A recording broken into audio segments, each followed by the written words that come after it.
Peuple de Dieu, shalom. Nous sommes encore très contents de nous retrouver devant vous pour vous parler de Jésus-Christ. C'est ça la bonne nouvelle. Nous vous saluons partout où vous vous trouviez, que ce soit en Belgique. Là, je parle d'un ami, un frère à moi d'enfance. Je parle du frère Moleka, Papi et toute sa famille. Nous saluons aussi aux frères qui sont les frères et sœurs qui sont bien sûr en France. Maman Anibala et sa fille Vanessa et leur fille Megan. Nous saluons aussi nos frères qui sont en Russie. Nous parlons de frère Christ, de frère Rode, de la sœur Dorel, la sœur Lorna et la sœur Geshnaël. Que Dieu vous bénisse richement. Bien sûr que nous ne citerons pas tous les frères et sœurs qui sont dans le monde entier, mais nous saluons aussi ceux qui sont aux États-Unis. Nous saluons aussi ceux qui sont ici au Congo et de l'autre côté de la rive et en Afrique du Sud. Bien, nous sommes toujours dans notre thème que nous avions abordé ça fait quelques mois, presque un mois, sur la démonologie.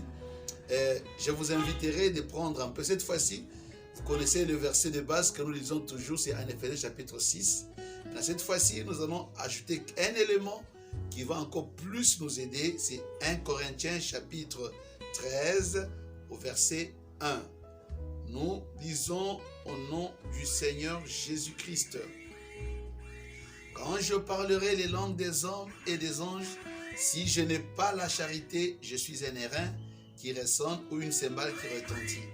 Et quand j'aurai le don de prophétie, la science de tous les mystères et toute la connaissance, quand j'aurai même toute la foi jusqu'à transporter des montagnes, si je n'ai pas la charité, la Bible dit, je ne suis rien du tout. Et quand je distribuerai tous mes biens pour la nourriture des pauvres, quand je livrerai même mon corps pour être brûlé, si je n'ai pas l'amour, cela ne me sert de rien.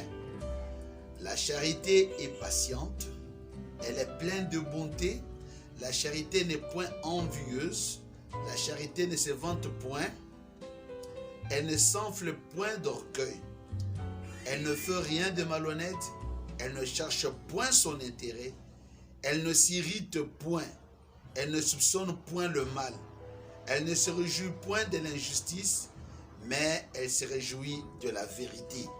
Elle excuse tout, elle croit tout, elle espère tout, elle supporte tout. La charité ne périt jamais. Les prophéties prendront fin. Les langues cesseront, la connaissance disparaîtra, car nous connaissons en partie et nous prophétisons en partie. Mais quand ce qui est parfait sera venu, ce qui est partiel disparaîtra. Lorsque j'étais un enfant, je parlais comme un enfant, je pensais comme un enfant, je raisonnais comme un enfant. Lorsque je suis devenu homme, j'ai fait disparaître ce qui était de l'enfant. Aujourd'hui, nous voyons au moyen d'un miroir d'une manière obscure, mais alors nous verrons face à face. Aujourd'hui, je connais en partie, mais alors je connaîtrai comme j'ai été connu. Maintenant donc, ces trois choses demeurent, la foi, l'espérance et la charité. Mais la plus grande de ces choses, c'est la charité. Nous allons dire un mot de prière. Seigneur notre Dieu, alors que nous nous trouvons, Seigneur, devant cette grande auguste assemblée disséminée dans le monde entier qui vont nous suivre en live, nous laissons, Seigneur, ce message que tu descendes, que tu prennes le Saint-Esprit, qu'il rentre réellement dans ces paroles et les vivifie.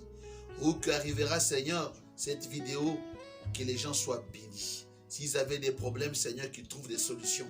Ceux qui étaient troublés par les démons, Seigneur, ils puissent retrouver la paix. Parce que tu es le prince de la paix. S'il y en a qui sont malades, Seigneur, que tu les guérisses. C'est au nom de Jésus-Christ que nous voulons ainsi parler et nous disons Amen. Bien, mes chers bien-aimés, frères et sœurs, nous sommes toujours sur notre thème, la démonologie. C'est quoi? C'est-à-dire, nous sommes en train d'étudier les démons, ce qu'ils font faire aux gens. Et nous avions choisi la démonologie, la partie religieuse, c'est-à-dire la partie spirituelle, ce qu'ils font faire aux gens. Parce qu'on avait remarqué que même parmi les chrétiens les plus chevronnés, vous trouverez toujours la présence de cet esprit-là. Nous avions aussi dit encore que Même les chrétiens qui prétendent avoir le Saint-Esprit, toujours ces démons peuvent les hanter. Donc, nous pouvons toujours voir que ces choses-là sont indésirables, sont immondes. C'est pourquoi nous prenons tout notre temps de pouvoir décortiquer afin que le peuple de Dieu puisse vivre vraiment dans la liberté. Amen. Nous avions donc parlé que ici, chez nous en Afrique, le diable travaillait dans la puissance de la sorcellerie et nous avions, dans les jours passés, nous avions parlé de 3 sortes de sorcellerie. Nous en avions énuméré. La sorcellerie consciente, où la personne est consciente que la nuit, il quitte le corps, il voyage, il fait des voyages, il va dans je ne sais pas, astral. Il connaît qu'il mange la chair humaine, il est conscient. Nous avions parlé aussi, il y a la sorcellerie qui est inconsciente. La personne ne connaît pas. Parce que si nous sommes habités par ces onctions démoniaques, alors l'onction de Dieu ne peut pas vraiment se déployer en nous. Peu importe combien tu aimes le Seigneur, tu verras que tu invoques le Seigneur, mais il n'y a pas gain de cause. C'est parce que nous sommes habités par ces esprits-là. Amen. Maintenant, remarquez, dans la sorcellerie inconsciente, ce n'est pas que vous êtes allé contracter ça. Peut-être directement, vous avez hérité ça. Amen. Nous parlons des personnes qui ont hérité ça. Parce que nous avions parlé les jours passés, nous pouvions avoir des parents qui étaient des sorciers. Icto facto, ça peut venir aussi sur nous. Le problème de ne pas naître sorcier, mais le problème c'est de savoir comment s'en sortir. Amen. Dans cette sorcellerie inconsciente, comment nous pouvons savoir que nous sommes possédés par ces esprits-là? Maintenant, pour savoir réellement que nous sommes possédés par ces esprits-là, nous devons analyser l'état de nos rêves. C'est que nous voyons la nuit. Amen. Vous verrez qu'il y a certains genres de rêves qui ne feront que revenir. Par exemple, tu te retrouves toujours dans des cimetières, tu te retrouves toujours en train de hacher des viandes, des maris de nuit, des femmes de nuit, à certains moments de la nuit, de certaines visitations. Et tu pourras même, peut-être tu peux même avoir certains comportements qui pourront démontrer que tu es habité. Tu rêves, tu es dans les toilettes publiques, tu es nu, tu entreprends des relations intimes avec soit des partenaires connus ou non connus. Et c'est régulier comme ça. Des fois, tu es poursuivi. Tu rêves la nuit, on te poursuit par des personnes connues ou non connues. Ils te poursuivent là chaque jour. Après, tu te réveilles. Voilà. Et quand ton état d'âme est dans cet état-là, alors c'est vraiment difficile vraiment que le Saint-Esprit puisse travailler en toi. Tu es vaincu la nuit et la journée aussi, tu seras encore vaincu. Voilà un peu la démarche que nous sommes en train d'entreprendre pour savoir comment être libéré de ces puissances. Parce que ces puissances-là nous bloquent, nous freinent. Là où il y a ces puissances-là, il y a la malédiction. Par contre, là, il y a l'Esprit du Seigneur, il y a des bénédictions. Parce que Dieu est une bénédiction. Amen. Partout, il y a l'Esprit de Dieu, il y a la liberté. Amen. Maintenant, nous avions parlé encore d'une autre sorte de sorcellerie. C'est la sorcellerie de son. Ça y est, dans le son, ça ne se manifeste pas. Nous avions trouvé que comment savoir que je suis habité par cette force aussi dans ce sens-là? Pourtant, tu ne fais pas de mauvais rêves, mais ça se manifestera par de méchanceté. Une méchanceté. Vous ferez l'esprit de vengeance, de jalousie. Vous voulez seulement que vous seul vous puissiez posséder, que les autres ne possèdent pas. Vous ne voulez pas voir l'évolution de l'autre. Vous voulez que tous vous accaparez de tout. Quand vous voyez quelqu'un qui voyage, bien il a trouvé un peu, peut-être une promotion. Il a acheté une nouvelle voiture, une nouvelle maison. Mais dans ton cœur à toi, il y aura cette amertume-là. Voilà un peu le point que j'aimerais épingler ce matin. C'est ce point-là.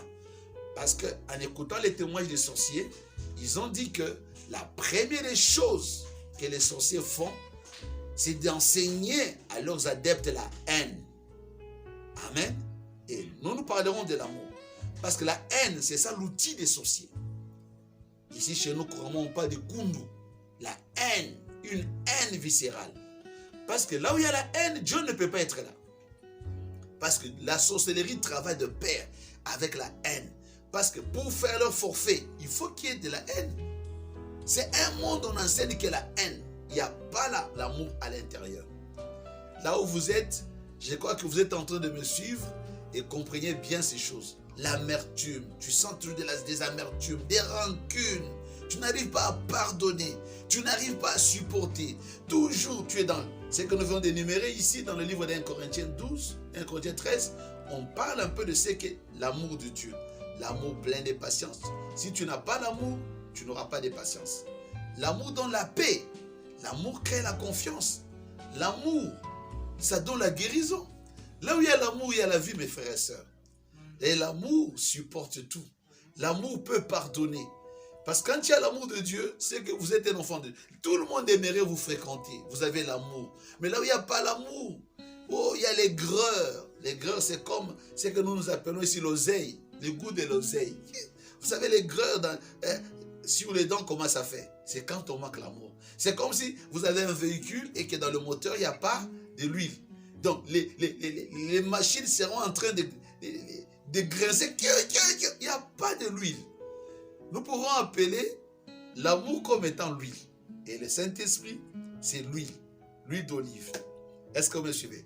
Maintenant, partout, pour que les sorciers arrivent à travailler, il faudrait qu'il puisse y avoir un manque d'amour.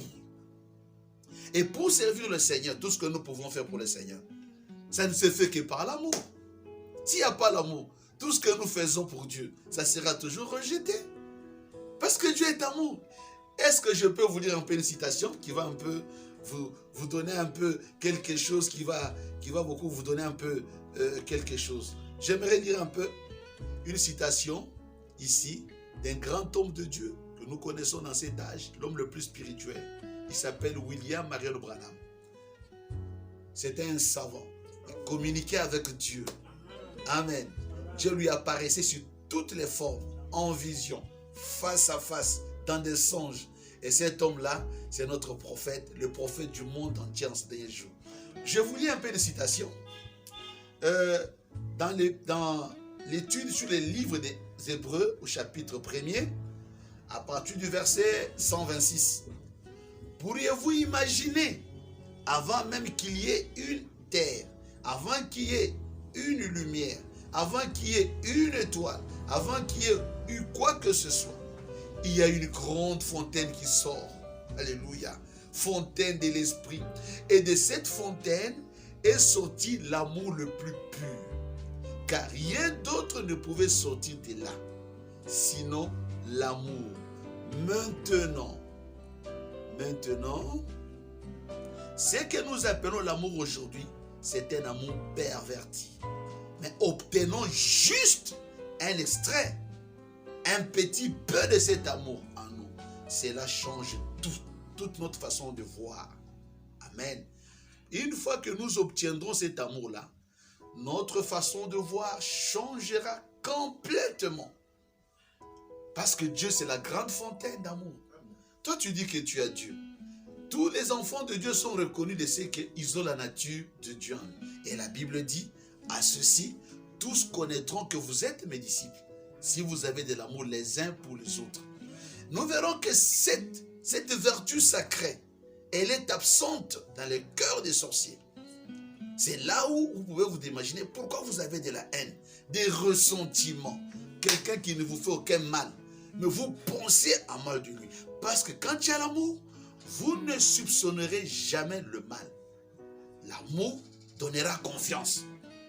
Quand votre enfant sort avec un ami ou bien une amie, ils vont quelque part, tu as confiance dans ton enfant et dans ta fille parce que tu connais qu'elle t'obéit. Et cette confiance-là, ça créera quelque chose. Et la confiance, on appelle ça la foi. Mais si nous vivons dans un monde où il n'y a pas l'amour, par ce manque d'amour-là, c'est pourquoi vous voyez toutes ces guerres qu'il y a sur la terre. La terre bouge, c'est parce qu'il n'y a pas l'amour. C'est pourquoi nous prions le Seigneur qui nous envoie un peu cette colombe avec un rameau d'amour tout autour de son bec. Parce que nous en avons vraiment besoin. Parce que les christianismes sont reconnus par cette vertu, l'amour. Et là où il y a l'amour, il n'y a pas une puissance qui peut égaler à l'amour. C'est la puissance la plus forte dans le monde. Frère Branham dit, une fois, il a eu à dompter des bêtes féroces. Il traversait une certaine ferme.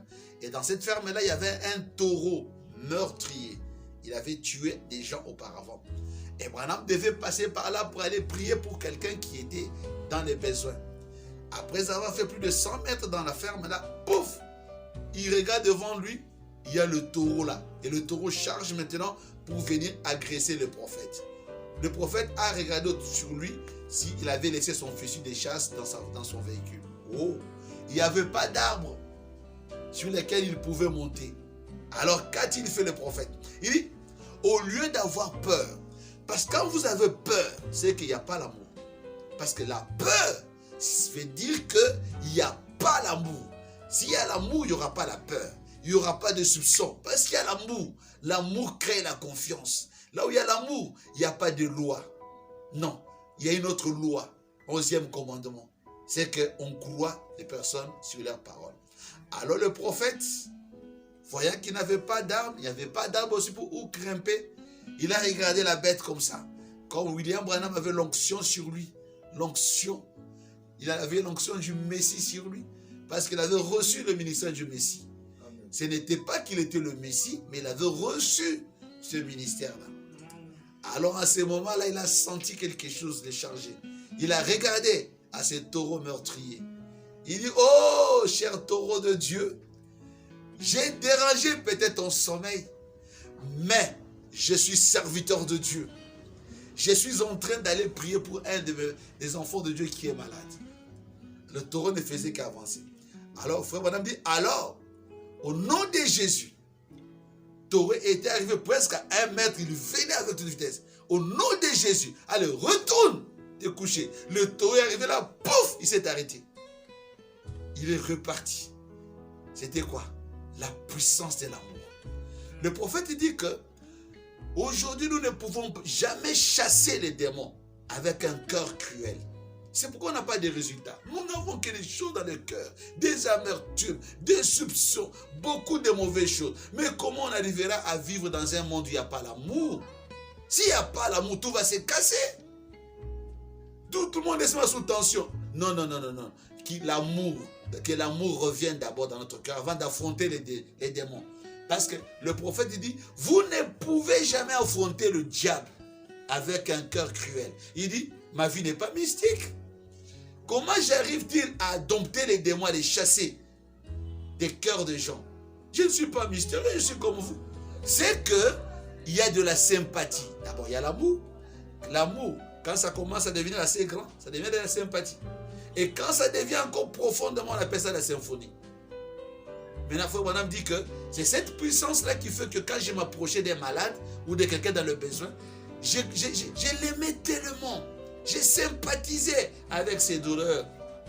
Je me prenais comme quelqu'un de... C'était comme si c'était toi-même. Il dit, en ce moment-là, si j'offrais une prière, la prière sera exaucée. Mais vous priez pour les gens, vous ne les aimez pas. Comment est-ce que Dieu va faire quelque chose? Vous devez d'abord commencer à appliquer l'amour. Parce que les sorciers disent que avant d'accomplir leur forfait, là où ils vivent, là où ils sont, ils doivent pousser la personne à sortir de ses gonds. C'est comme un témoignage que j'avais écouté il y a quelques années. Un sorcier disait que c'était un enfant. Alors il faisait tout pour amener sa mère à commettre afin qu'il puisse vraiment la bouffer. Qu'est-ce qu'il a fait, ce jeune sorcier-là? Juste au salon. Il a fait les matières fécales au salon. Pour que quand sa mère viendra voir, quand sa mère sera maintenant montée, alors ils vont profiter. La mère, c'était une chrétienne des églises de réveil. Quand il est venu, il a dit, oh mon cher enfant, pourquoi tu as fait ça? Bon, je sais que ce n'est pas toi, il l'a enlevé. Et le garçon là ne pouvait pas arriver à toucher à sa mère parce qu'il y a l'amour. Parce que le sorcier, pour qu'il nous attrape, il faudrait que nous puissions leur prêter notre front. Et voilà. Donc, s'il y a l'amour, Frère Branham parle aussi de David qui était environné dans le faisceau d'amour. Il était devant Saoul. Saoul n'avait pas l'amour envers David. Il avait la jalousie. Parce que Saoul avait peur que peut-être David prendrait la place de son fils. Or que Dieu ne fait jamais les choses dans des ordres. Dieu ne devait jamais ôter la royauté sur Saoul, de donner ça à David, tant que Saoul était en vie. C'est comme les pasteurs aujourd'hui, ils ont peur des jeunes ministres. Peut-être qu'il va me renverser. Non, non, non, non. Dieu, c'est un Dieu de l'ordre. Pour changer un roi et donner un autre, il faudrait que l'autre là quitte la scène. Parce qu'on ne peut pas avoir deux prophètes en même temps. Dieu respecte sa parole. Alors David était là en train de chanter. J'ai trouvé en Jésus l'ami qui est toute chose pour moi. C'est le plus beau d'entre 10 000 pour mon âme. Alors Saoul a pris sa lance alors que David était distrait. Il a lancé cette lance sur David. Vous savez ce qui s'est passé? David était environné dans le faisceau d'amour. Et dans le faisceau d'amour, rien ne pouvait passer. La haine. Aucune arme ne peut être égalée à l'amour. L'amour est au-dessus. Et arrivé là-bas, pouf! Dieu a détourné la lance. Saoul était même étonné. Et Saoul dit qu'il avait compris que David était avec Dieu. Depuis ces jours-là, Saoul a commencé à avoir la crainte de David. L'amour. Si vous ne voulez pas être atteint par les sorciers, enlevez la haine. Pardonnez à ceux qui vous ont fait du mal. Vivez une vie où vous êtes heureuse, libre. Pas toujours là, des soupçons. Voir le mal, c'est sûr. Quand tu as l'amour, tu supporteras tout le monde. Avec l'amour, nous vivons en liberté. Parce que l'amour, c'est la liberté. On n'est pas confiné quelque part, on est libre. Alléluia. Le Saint-Esprit, la Bible dit que là où il y a l'Esprit du Seigneur, il y a la liberté. D'abord, pour affronter les démons, pour détruire la sorcellerie, commence à demander que Dieu te remplisse de son amour divin. Parce que sans l'amour, tout ce que nous ferons pour Dieu, Dieu va rejeter cela. Alors, il faille d'abord que nous puissions remplir nos cœurs d'amour. Et frère Branham dit, que dois-je faire pour que l'amour de Dieu augmente dans mon cœur? Il dit que vous devez beaucoup prier et beaucoup lire la parole de Dieu. Parce que si vous ne priez pas beaucoup, vous ne lisez pas la parole de Dieu, l'amour va descendre. Nous voulons maintenant cette fois-ci réchauffer nos cœurs. Par quoi, pasteur? En émettant même les CD, les cassettes de William Branham, le message audio du prophète. Vous écoutez ça. Quand vous écouterez cela vous poussera vraiment à beaucoup prier. Amen. Et ainsi, l'amour de Dieu va croître. Et avant d'aller à la fin, le prophète de Dieu dit, un Indien, il causait avec un Indien, cet Indien lui dira que, oui, en moi il y a comme deux chiens. Ces deux chiens se battent jour et nuit. Et le prophète lui pose la question, lequel de chiens gagne la bataille? Il dit que c'est le chien que j'ai nourri le plus. Donc, vraiment, l'amour ne peut s'unir qu'à l'amour. La mauvaise humeur engendrera toujours la mauvaise humeur. La bonne humeur engendrera la bonne humeur. Là où il y a l'amour, s'il y a l'amour du vin, vous n'irez jamais pour blesser quelqu'un. Et personne ne peut aussi vous blesser. Vous aurez la paix. Parce que s'il n'y a pas l'amour, vous n'aurez jamais la paix. Or que nous avons besoin de la paix. Parce que c'est l'amour qui tient. Il dit que même si je peux arriver à transporter des montagnes, même si je peux arriver à prendre ma vie et la livrer pour les autres, mais si je n'ai pas l'amour, ces sacrifices ne seront pas acceptés par Dieu. Donc, voilà donc, nous avons pu démontrer que nous devons premièrement enlever l'amertume dans notre cœur, des racines d'amertume. Nous devons enlever tous les mauvais jugements, les ressentiments, tout ce qui n'est pas de Dieu, les amertumes, afin que notre cœur, nous puissions seulement avoir l'amour. Le prophète dit que avec l'amour, vous pouvez gagner quelqu'un même sans lui prêcher. Il voit seulement comment vous l'aimez, comment vous l'appréciez. La personne peut donner sa vie à Christ. L'amour, c'est une puissance qui est au-dessus. Si vous voulez affronter les esprits méchants, il faut premièrement avoir l'amour. Si vous voulez, chaque fois votre foyer est en ébullition, pour quelle raison? C'est par manque d'amour. Et quand il y a manque d'amour, il n'y a que des soupçons. Quand il y a manque d'amour, il n'y a pas de paix. Quand il y a manque d'amour, on ne voit que des erreurs. C'est par manque d'amour. Mais avec une telle attitude dans la démonologie, nous ne pouvons pas affronter les démons. Premièrement, revenons d'abord à ces principes. L'amour d'abord. Et l'amour, c'est ça la nature, l'uniforme des chrétiens. Quand même vous voulez faire quelque chose pour Dieu, vous le faites avec amour. même pour payer sa dîme. Parce que nous avions parlé la fois passée de la dîme. La dîme, un chrétien qui ne paye pas la dîme, il s'expose lui-même à ces puissances démoniaques pour venir détruire ses finances. Parce que vous ne payez pas la dîme. La dîme, on dit là-bas que, en Malachie chapitre 3, il dit que la nation tout entière me trompe. En quoi te trompons-nous? Dans les dîmes et les offrandes. Vous êtes frappés par les malédictions. Quelqu'un qui ne paye pas les dîmes, c'est quelqu'un qui s'expose. C'est comme la fois dernière. C'est un témoignage.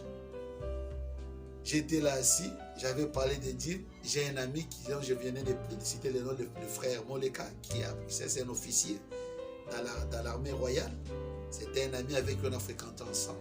Maintenant, c'est un grand officier de police là-bas en Belgique. Et il vivrait vers la frontière là-bas, Balton et la France.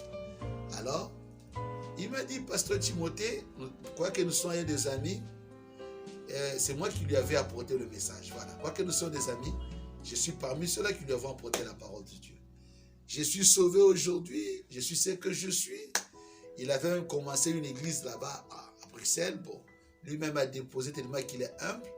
Il ne voulait pas continuer à prêcher. Il a dit que ce n'était pas sa place. Il a laissé l'église à quelqu'un d'autre. Il m'a dit, ben, tu nous avais apporté la parole de Dieu. Ainsi, je tenais, ça faisait 4 ans, qu'il tenait à tout prix que je puisse bouffer sa dîme. Il m'a dit, pasteur, je t'enverrai quelque chose. J'étais content, j'ai dit, oh, ça c'est un ami qui m'aime beaucoup. J'ai dit, bon, là où ils sont, il n'y a pas notre, ce qu'on appelle Western Union, bien MoneyGram. Il y a un autre truc qu'on appelle, je ne sais pas si RIPA ou quelque chose là. Il dit, bon, dès que j'aurai le temps, je dois rouler au moins pendant 30 km pour trouver une ville qui est proche là où il y a vos trucs là qui sont en Afrique là. Et RTL, comment on appelle ça? MoneyGram et Western Union. J'ai dit, 30 km? Il faut vraiment aimer la personne, avoir l'amour. Il dit, non, t'en fais pas, pasteur. J'ai dit, bon, tu peux seulement prier. Il dit, non, non, non, non. C'est quelque chose que j'avais promis au Seigneur. Et quelques temps après, il m'appelle, il m'envoie aussi la photo. Et je t'ai envoyé tout et tout. Oh, je suis allé là-bas, j'ai dit, oh, alléluia. Ça m'avait beaucoup touché. C'est par amour. Vous savez, quand vous avez l'amour, vous pouvez faire des choses extraordinaires. Et ce monde se meurt parce qu'il n'y a pas l'amour. C'est ainsi que je parle un peu de l'amour pour affronter le diable. Pour affronter les démons, il faut avoir l'amour. Parlons de la démonologie. Si vous n'avez pas l'amour, les sorciers peuvent beaucoup avoir raison sur nous. Voilà un peu ce que je voulais témoigner. J'aime aussi notre petit témoignage parce que quand Dieu travaille, nous ne pouvons pas manquer de témoigner. Et le témoignage, c'est un ordre divin. Nous témoignons pour montrer aux gens que le Seigneur travaille. Ça fait au moins quelques jours, c'est pas, au moins 5 jours. J'étais ici avec quelques enfants qui restent avec moi. Alors j'ai reçu un appel dans mon téléphone, c'était notre réseau de communication, MTN. Soit-disant un agent qui s'est fait passer pour un agent de MTN. Je ne savais rien de lui. Après, il me dit que nous avons vu que dans ton compte de MTN Money, il y a un peu assez de mouvements. Donc, tu as été retenu parmi les gens qui ont beaucoup utilisé MTN Money. Alors, nous, en tant que MTN, nous avons jugé bon de vous donner un bonus de 50% sur le montant que tu as dans ton téléphone, dans ton compte. Ouais, c'était quand même... Je me suis dit, oh, c'est pour une première. Alors j'ai dit, bon, j'ai commencé à suivre les instructions. Il me posait la question, combien est-ce que la dernière opération était comment? J'ai cité la dernière opération. J'ai dit, j'avais fait une transaction de 5 000 et quelques. Ah bon? Après, il reste un peu calme. Il me dit, maintenant, nous voulons savoir si c'est pas ton compte. Est-ce que tu peux dire le montant qu'il y a dans ton compte là? Nous allons voir si c'est vrai. Je ne savais pas, c'était un arnaqueur. J'ai cité le montant. Après, il m'a dit, bon, il m'a donné une formule de voleur. 01 étoile 01, tant. Ne sachant rien, j'étais en train de composer sur mon téléphone ce qu'il m'avait donné comme formule. Mon Dieu. Pendant que je faisais ça, j'ai senti quelque chose comme... Ah, pourquoi ne t'informes-tu pas? J'ai dit, bon, d'accord, je vais toujours aller de l'avant. Et quand j'ai fini de former, j'ai lancé. Waouh! Pouf, c'est parti. Et le message m'est revenu pour me dire que c'est comme le compte était vide. J'avais transféré de l'argent dans le compte de ce monsieur-là. J'ai dit, mon Dieu. Maintenant, lui, il me disait qu'après cette opération, il m'appellerait pour que je lui confirme que l'opération était faite.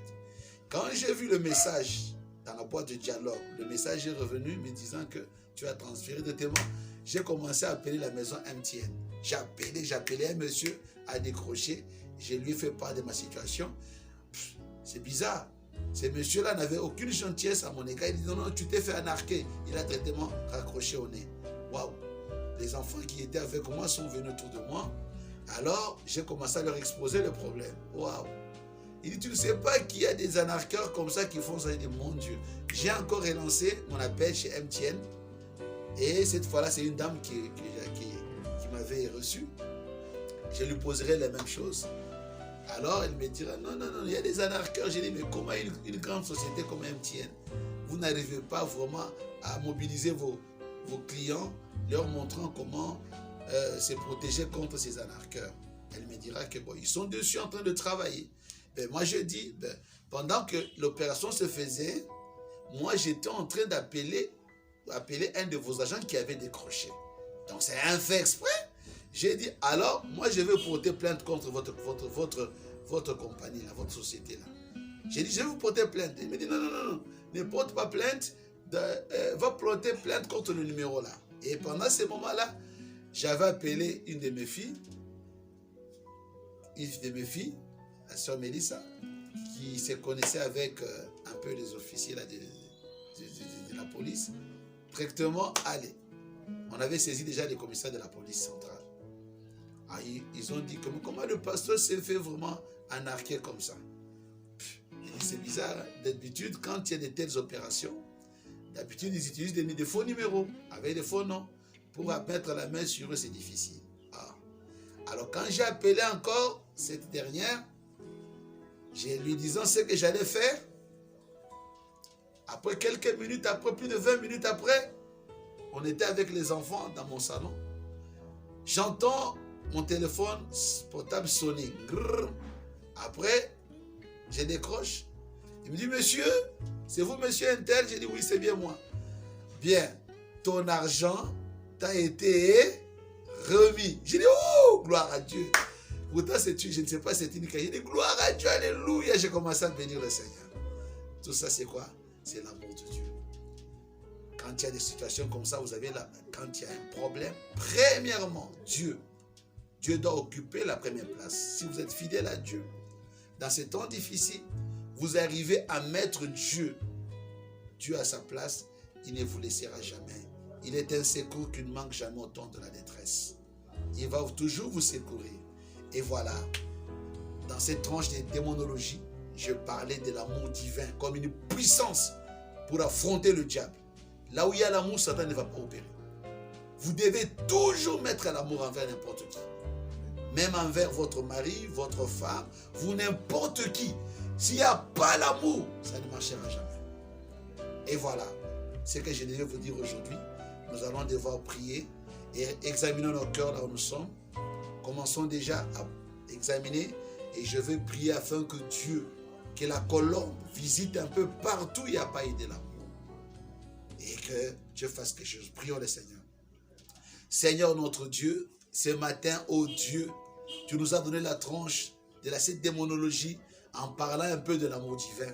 Parce que l'amour, c'est ça même, l'essence des chrétiens, Seigneur. Nous venons de parler de l'amour divin, Seigneur.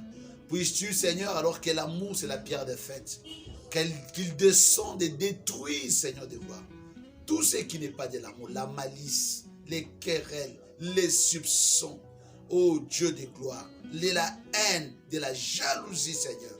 Que ça détruise ces démons-là, Seigneur. Que l'amour puisse prendre la place alors que nous nous remettons entre tes mains. Puisses-tu faire que notre amour pour toi puisse encore davantage augmenter. Seigneur, Toi, tu as dit quelque part, si dans une église, ils ont beaucoup d'amour, le malade entrerait malade et il ressortirait de là guéri. Seigneur Dieu de gloire, alors qu'ils auront écouté ce petit message, mon Dieu, de quelque manière que ce soit, oh Dieu, puisse la puissance de l'amour, Seigneur, quitter, mon Dieu, bien-aimé, la vidéo et les pénétrer, Seigneur de gloire, et que nous puissions entendre les témoignages. Seigneur, nous te bénissons, nous te remettons, Seigneur de gloire, ce message qui a été prêché d'une façon entrecoupée, et nous te remettons tout notre cœur. C'est dans le nom de notre Seigneur Jésus-Christ que nous avons ainsi demandé, et nous disons Amen. Bien, que le Seigneur vous bénisse. Nous avons fini pour aujourd'hui. Et Dieu voulant, nous allons enregistrer la suite. Je crois que ça sera la semaine prochaine. Shalom, que Dieu vous bénisse.